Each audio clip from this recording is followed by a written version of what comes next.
This episode is brought to you by Muntons Malt, a company that is passionate about providing premium malts to brewers worldwide. For over a century, Muntons has been a leading supplier of brewing and distilling malts, offering the finest British malted barley on the market.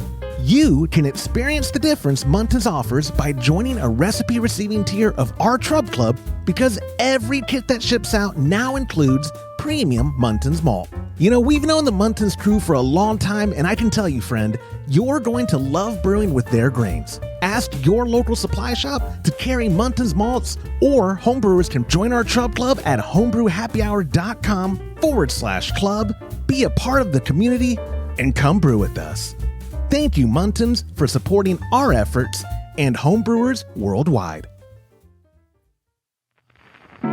Today's show is brought to you by Hopsdirect.com. Grown in the esteemed Yakima Valley on the Peterball family farm, Hopsdirect.com offers the widest variety of hops available online at incredibly competitive pricing.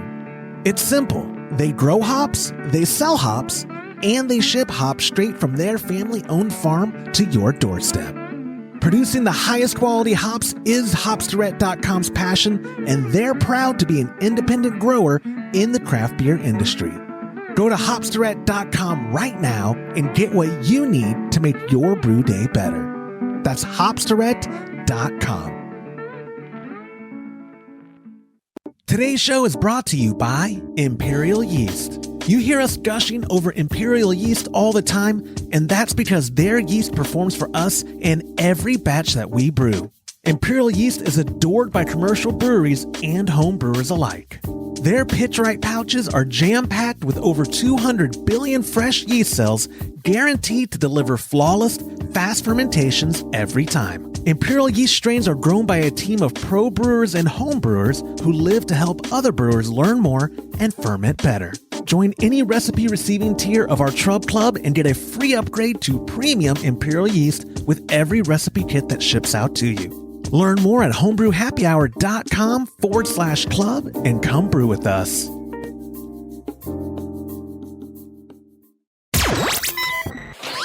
Entertaining shows with content that spreads information and sparks discourse throughout the community.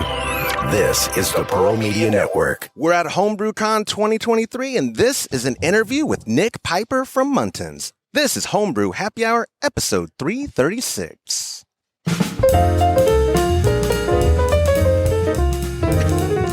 Well, hello and welcome back to another episode of the Homebrew Happy Hour. This is the show where we supply the answers to your homebrewing questions and discuss all things related to craft beer. If you have a question you'd like us to discuss on a future episode, go to homebrewhappyhour.com. Click on that Submit a Question link at the top of the page, or now you can call or text them in. Get $25 of Todd Burns money sitting right here at 325-305-6107. I'm one of your hosts, Joshua Stubing, joined as always by the Chief Keg Washer. I was about to say the Director of Operations at CM Becker, because I always say that in the episodes, but you are not the Director of Operations. Actually, he's setting up the booth. Poor James, I kicked him off the show. The President and Chief Keg Washer of KegConnection.com, Mr. Todd Burns, and we, like you said at the intro, we have the, I wrote it down for you, Nick, so I didn't butcher it. This is Nick Piper. He is the Brewing and MPD Technologist with Muntons Malt. Nick, my friend, thank you for doing the show. You're very welcome. Nice to be here. Yeah, is it? No, I'm trying to do what y'all do, like, when we talk, like, yeah, it is it? Like, I'm trying to get y'all's inflection. I apologize for the accent I tried to do. I'm not going to put that on the air. It's all right. I'm only being British and You're polite. Being British and They've been extremely polite this entire week. First off, we are on the floor. We're on the show floor of HomebrewCon San Diego. This is your first time in San Diego. First time San Diego, yeah. How has the show been for you guys? Excellent. Loads of interest at the stand. Lots of people willing to drink the beer we've been dishing up. Lots of people interested in what we have to offer and want to talk about our malts and malted ingredients that we can provide. That's the dream, right? If you're going to do a show, to have interest. It's been a long week, right? A lot of people coming in. Yeah. My mouth's tired. Well, there's a. No, I won't make a joke. We shouldn't. Before we start, y'all have not only better sounding voices than us, better titles. Brewing and MPD technologist. Explain real quick before we talk about the wonderful beer on tap today at the Muntons booth at HomebrewCon. What does a brewing and MPD technologist do? A host of roles. Solve problems, mostly. If commercial brewers have got issues that they feel are malt-related, then I can help provide some information to them, help them to resolve those issues. It also involves a lot of sort of solving issues within our factory environment, within the maltings, and also developing new products for Muntons, primarily brewing products, so particularly homebrew kits and extract products. Y'all brought a lot to the table. I thought this year for your booth was interesting, having one. So we did the draft station. I'll let you talk about that in a little bit because you insisted on being on this episode. No, you invited me. No, I did. Yes, I did. That's right. You did invite me. Yeah. So his invitation was like, you don't James isn't going to be on the show. You don't want to be on it, right? Of course I want to be on it. Anyway, so we set up the draft station. I'm so sorry, James. And let me put the camera on James. Say hi, James. He's walking away. He's walking away. I would be too. The draft station set up one of the 4 faucet, which, you know what? You got to take a photo, not right now, and now I can inject it at this point right now because the draft station turned out great. If I do say so myself. But y'all have had on one of them dedicated for basically 3 versions of the same kit, and you're not telling people at the time which one's all grain, which one's LME extract, and which one is DME. Don't touch the mic. Extract, because you want people to vote. And I guess is the point of doing the taste test to kind of show good beer can be made several different ways? Yeah, absolutely. We provided the malts for the all grain, so it's not that we are trying to rubbish all grain, not at all. But we're trying to show, that the beers themselves can be actually pretty close. So if you're in a position where you don't have the space for an all grain setup, maybe you don't have the money to invest in an all grain setup, you can leave that front end mashing behind, use a dry or a liquid extract, and still end up with a terrific beer.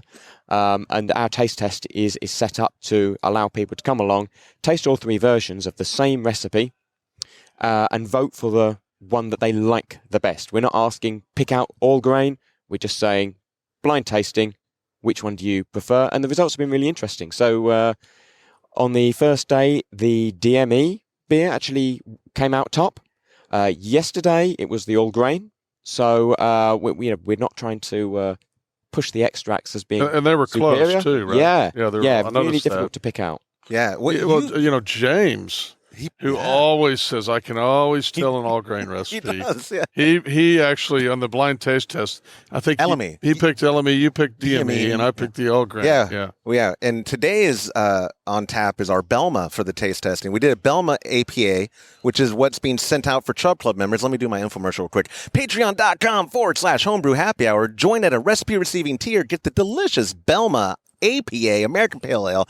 You kind of developed the recipe with the guys over at hopsterette.com. It's going out with yeast from our friends at Imperial. There's Imperial's booth. And then, obviously, the grains. Oh, there's Muntons' booth as well. We covered all my bases, Nick. Sorry about that. Show that giant beer. And then giant beer thing right over there. And then there's 2 cameras of Nick. We're actually going to do 2 cameras. That's great. I like it. Last night was club night, and I promise, I actually paced myself. You were a witness. Yeah. I've been training on this trip. I'm more physically fit in San Diego on the road than I am at home. Yeah, anyways, we digress a lot. Sorry about that. That's quite all right. But I will tell people, because I'm publishing this sooner than our recap episode will come out next week, where we go over our experience and all that. We're going to record it on the drive home, because we have 12 hours to kill tomorrow between here and Carlsbad. 13, but yeah. Oh, 13 if we go the right way, 13. Right. That'll be on that episode. But anyways, back to the development and the booth and all that. The taste testing is cool. You were telling me something that was super interesting yesterday. We were talking about how people, you're not bashing all grain brewing. We love all grain brewing. It's all we do. But you did make a good point where sometimes people start off extract with the kettle on the stovetop and the bucket. and then they think I'm going to jump into all grain, so I might as well spend the money on hot side and cold side. Where you're saying you're proposing, could it be that you're making exceptional beer, and if you had just upgraded the cold side, it would take it to the next level even more so? Yeah, potentially. I think the fermentation is key. A lot of all grain recipes that start out with a really high quality wort could be spoilt just by and temperature fluctuations, the incorrect temperature to suit the yeast, and you don't end up with the delicious beer that you want. And I think if you get your fermentation right, then there's actually a lot less to choose between the all grain and some of the extracts than perhaps people think. Yeah. On y'all's distribution and offering, are you trying to grow your presence on the hop side, on the malt side as well, like as in the grains? Yeah. Because your canned kids, we've been familiar with them since you've been in the business. I mean, they've been around. First thing we ever sold. Yeah. Yeah, we're Muntons canned kits, and so people are familiar with them. Are you trying to get more? I mean, obviously the Chub Club, we're trying to get people more familiar with the actual grains, but like what's kind of y'all's stateside strategy? Yeah, absolutely. We'd like to grow all sort of aspects within homebrew. We are a maltster for commercial purposes as well, so it would be crazy to downplay our malts that we sell to commercial brewers and then plan down for a homebrew market. Yeah. But it's that sort of complete spectrum of products that if you want to run a commercial brewery, you can brew with Muntons. If you want to do all grain at home, brew with Muntons. If you're strapped for time, space, money, there are extract kits that we've developed. You can still brew with Muntons, and you get a quality product throughout. I tell you, James, if he's anything, he is very sincere. The lager malt, I don't know if you were in it. He was telling Andrew and Kenneth for sure, doting. He loves the lager malt. And then you used their Planet for this Belma. It turned out incredible. It was really good. And, of course, their English-style malts are really, really good too. So yeah, you can get hold of Marisotta. Yeah, I thought it was funny. I didn't realize. So he's been brewing English mild. We sent out a kit before. It's not that commonly found in pubs in the UK. A lot of the sort of distinct English styles have fallen a little bit out of favour for more sort of American, Australian, New Zealand styles. So big hop flavours. Oh no. Which is not a bad thing, but I think there's more effort on this side of the water for keeping those English styles alive right now. That's great. It's us. Yeah. It's you. You've been ESB. I mean, ESB and the English mild. You've been doing a bunch. Yeah, I love those. It's two styles I really like. So I thought that was. But I like a lot of different styles. So I think it's good to drink different beer. Absolutely. Yeah. Sometimes. Unless you just drink Kolsch. Yeah. Which have you tried the Kolsch? I have. It's excellent. Yeah. Are you lying? No, I'm not. I've had a few Kolsch's since I've been here, and they've all been good. But, Okay, now I know he's lying because I've had a few since I've been here, and they have not all been good. That is no, I'm kidding. No, at Club Night. Let's talk about Club Night then. Actually, you've been. This is your second homebrew con. The first one was in Pittsburgh. Pittsburgh last year. Comparing each to each, as someone who's showing on the floor, is it kind of the same, or is it a whole different vibe from East Coast to West Coast? That's a difficult question to answer. I think the general vibe has been equal. A lot of very interested homebrewers that want to source good products, and they're keen to come around all the stands and talk to the company's representatives about what can take their brewing to the next level. And for us, we've had loads of interest, and it's been a lot of fun. For Club Night beer, who had better offering, Pittsburgh or San Diego? You're not going to hurt any feelings. No. We'll do that. I think probably San Diego. Really? Yeah. Okay. Yeah, I thought it was pretty decent last night. Yeah, it was good last night. My only complaint, they put it in an area that got too bottlenecked. Way too many people. It was a courtyard. You can't have 1,500 people in a courtyard. Yeah, James was drinking sours last night. I'm never going to get over that. We're going to go over that on the recap episode. Okay. Don't give a spoiler. Wow. Yeah, I think the guys at the AHA have worked really hard to address some of the issues from last year and rejig things for this year in terms of sort of the day tickets that people can buy. So we've had a steady influx of people coming each day rather than everyone on the first day, and then it's falling away. Right. But I think there's still plenty to learn. Like you say, there's more space for club night. Yeah. Yesterday would have been an advantage. Yeah. That's just I'm picky. And they haven't announced next year's HomebrewCon yet, right? They do that after they work. Yeah, they haven't. I know the Craft Brewers Conference was in Nashville, so it may be in. Sometimes they do it. Yeah. They tail it. They follow it. Yeah, I don't know. Right. So my best guess would be Nashville, but I really have no idea. Muntons is sponsoring the NHC, right? Or the final award? Or I knew y'all were involved in Homebrew of the Year. That homebrewer of the, but you don't know who it is. No, okay. It hasn't been revealed to me. I think it only gets revealed to my colleague Kenneth, who's doing the presentation about 5 minutes before he goes up on stage to. How much would it take to slip my name? Yeah, we'd like to announce it early. No, put my name in there. I'm saying I will give you $1,000 if you put my name on the paper, and everyone will be like, "Who?" I'm okay with that. I'm getting on a plane tomorrow. I'm out of here. Yeah, that's right. My man. Yeah. I've been, the whole episode is turning into bribing foreign nationals. Being over here, obviously, you like I said earlier, I mean, we do all of our kits are shipping out with your all grain. I noticed, though, y'all have been on display. A lot of the kits that the homebrew clubs, y'all were serving on Thursday, one homebrew club or a couple of homebrew clubs. And then Friday, yesterday, a couple of homebrew clubs. And today we took over your taps. They were all doing kits you offer. So every one that they were brewing was something that y'all could say, oh, you're enjoying that? Well, it's brewed with this one. Yep. What's kind of the funnel you're getting? Because right now I know, like, y'all got left out. Man. It's all right, James. I was trying to leave him out. Right now, the funnel for people who want to try them, they're like, yeah, I'd like to get into brewing and extract, and the flavors sound good. That Citra wheat seemed really popular the last 2 days. It was good. And I saw, and the artwork on y'all's kit is brilliant. What is the way to get in listeners' hands besides if they don't join the Chub Club? You mean in terms of distribution? Yeah, because don't you have a website that they... Yeah, people can go to muntonsbeerkits.com. That's what it was. Yeah. Access the full range there. The range that we offer is looking to sort of cover all bases. So we do complete kits. So everything's in the box. We do a range of different styles, and that's really geared up for sort of super simple. You get a full set of instructions. But if you want to go to the next level, but within the extract world, we do a range of individual cans that can be something simple, like based on the color of the wort you get, so from a light through to a dark, but you can change it up with things like a sour extract, with wheat extract, with Vienna, things that are sort of style specific, and you can mix and match those cans, choose the hops you want, choose the yeast you want to really develop the beer you want.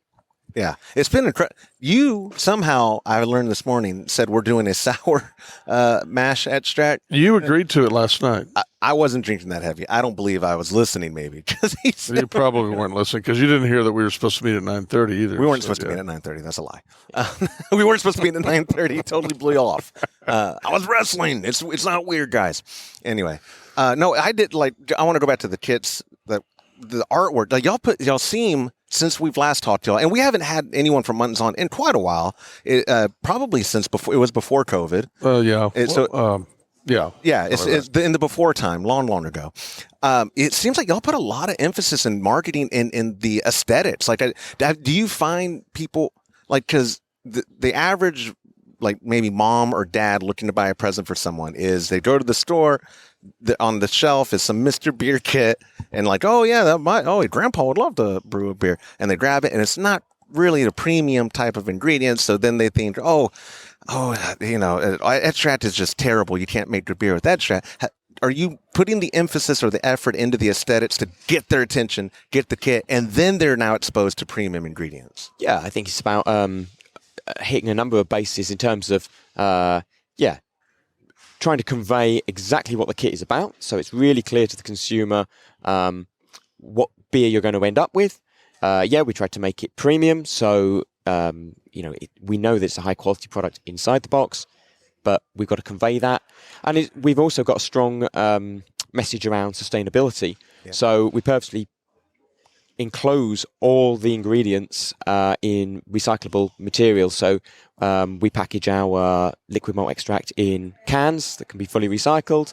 The case is cardboard. That can be fully recycled. The instructions can be recycled. Yeah. So, we try and do a number of things and try and appeal to the consumer. Sustainability is a good buzzword over here. Oh, yeah, absolutely. Let's, you're on. What do you want to segue it to? So tell me, what was your favorite beer last night? Oh, last night, it was a German chocolate cake I had porter that here. Yeah. from Inland Empire. Yeah, they were serving it right there yesterday, and I tasted it, and I said, "You know what this tastes like? Exactly what you say it tastes like." That's right? always good. Yeah. No, that was delicious. Yes, that was probably on my top. The German pills from the LA Falcons, is that what the name of the club was, I think? Yeah. Their German pills. It was number 10 on the board. I remember because I went probably 10 times between me and Richard. I had that one as well. You told me that was good. It, I think. Yeah. And every time, it turns out on club night, if you ask for a full pour, they'll give you a full pour. Okay. It was nice. So I kept getting these 2 ounce and Richard and I kept going back and I was like, "Can I get a full pour?" He's like, "Yeah, no problem." I was like, "Oh, I just got to ask. This is great." For you, we were talking about how the American styles, the hoppy stuff is what's kind of prevalent in the pubs over there. You as an individual, well, get away from Muntons. You as an individual, what is the beer? Because you've been in craft beer before you were even with Muntons. You've brewed, you have a background with brewing. We talked about that and then talk about the styles that got you into craft brewing and what are your go-tos now, present day? Like what's your favorites? I would always migrate towards a pale ale. It's something sort of sessionable that is not going to make me make my palate tired. Right. I think sometimes people can take a beer in one direction, whether it's the strength or it's the hop quantity. Those types of aspects, also novel flavors like sours. They have their place, and I'm happy to drink them in small quantities. But it'll always be a pale ale that I can drink in a good amount. In excess? A good amount. Do you like, are you more of an English pale ale or an American pale ale? More of an English. Although the American side of things can vary quite a lot. I think, it's hard to know quite what you're going to get in terms of particularly bitterness level. Yep. Some can be more than an IPA, and you're like, wait a minute, isn't this I'm not an IPA? quite with that, but yeah, it's. Wait, is the difference not just the malt? I mean, well, a lot of times what people will serve a pale ale, and I'm like, that's really an IPA. I agree. It's the Wild West over here still. Here in the colony, we have we just call it whatever we want. Words don't matter. Like that's an IPA. No, I said an APA. No, but it's very bitter, and the IBUs are 90. No, it's an APA. It's how our beer identifies is what we. Right? We just let it. Yeah. It's whatever. I want to not start wrapping it up, but they're about to open the show floor. I appreciate your time doing this anyways, but I want to get to info. Obviously, doing the Trub Club, we've been pushing y'all's malt for a while. We've been enjoying it for people for all grain. We actually do need to get LME and DME from them to encourage. We have had extract brewers in the club before. That we should try that again. And then I kind of ended it because I thought it'd be more convenient for everyone. But with y'all being the sponsor, it wouldn't necessarily be more convenient because y'all have DME that can get to us, or LME, whatever y'all would think. Kenneth was telling me about this idea of doing that, like I said, the sour mash and all that, to add it to whatever other hot side stuff people were doing on the mash to you really formulate the end result beer they wanted. But if you were like best case scenario, obviously growing the market share over here and distribution, but would you say people's exposure to your can kits is what's going to convince them, or the malt, or is it two totally different worlds and the answer is just yes? Ooh, yeah, that's a tricky one. If we would like to talk up all our products and let people sort of make their own minds up based on what appeals to them and what type of equipment they've got. But yeah, I think the core is the malt, and the message for a lot of our extracts is that you can use those in different ways. So if you want to sort of make one batch and split it two ways, you can always add some extract to change those styles. So if you could do a sour with some sour extracts that we produce, and then you could add wheat extract to another one, or no extract at all. Ferment them separately. You've got 2 different beers from the same or mother batch, and you can treat it whichever way you want. It adds flexibility, and it's partly sort of providing that opportunity to a home brewer to use extract in a way that they see fit.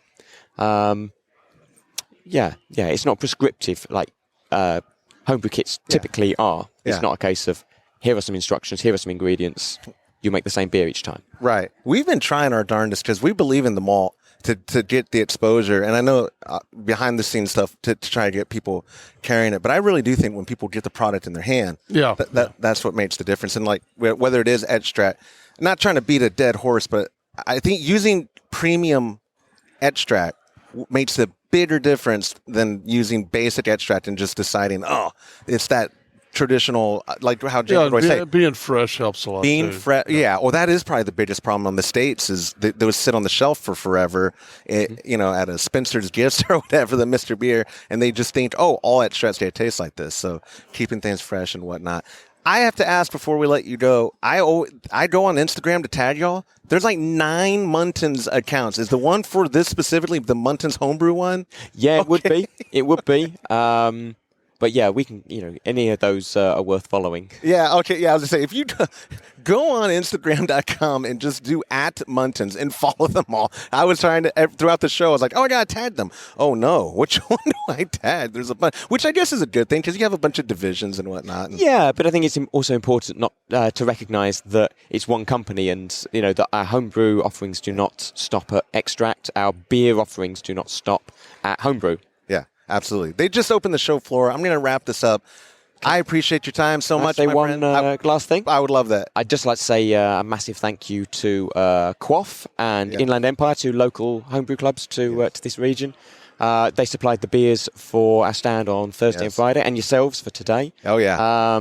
But, we wouldn't have had the success on our stand if it wasn't for them. So it was great to engage with them, and hopefully we'll do something similar for future homebrew cons. Absolutely. We look forward to seeing you at future homebrew cons. Or if you come over, we're trying to get him to the ranch. We're going to I told him we're going to ride on the Polaris, gun in hand. Broken. Oh, it's broken. Okay, we're here right in the Jeep, gun in hand, beer in hand.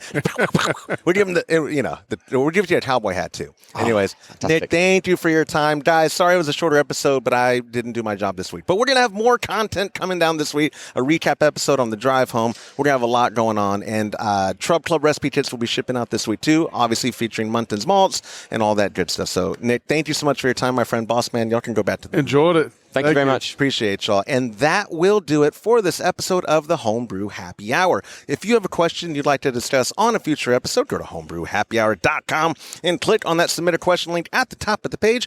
Or you can call and be Todd's best friend when you leave a voicemail at 325-305-6107. Thank you to our show sponsors, like Muntons Malts, providing premium grains for a better brew day. Is this going to work? There we go. If you aren't already using Muntons Malts, give them a try by joining our Trub Club, darn it, at patreon.com/homebrew happy hour at a recipe receiving level. For the best hops available online, go to give our friends at hopsdirect.com a visit and pick up what you need for your next brew day. You'll also get a pack of imperial yeast along with premium recipes. Again, when you join the Trub Club, go to patreon.com/homebrew happy hour and come brew with us. On behalf of Todd Burns, the absent James Carlson, and the Pearl Media Network, I'm Joshua Stubing. Thank you for listening.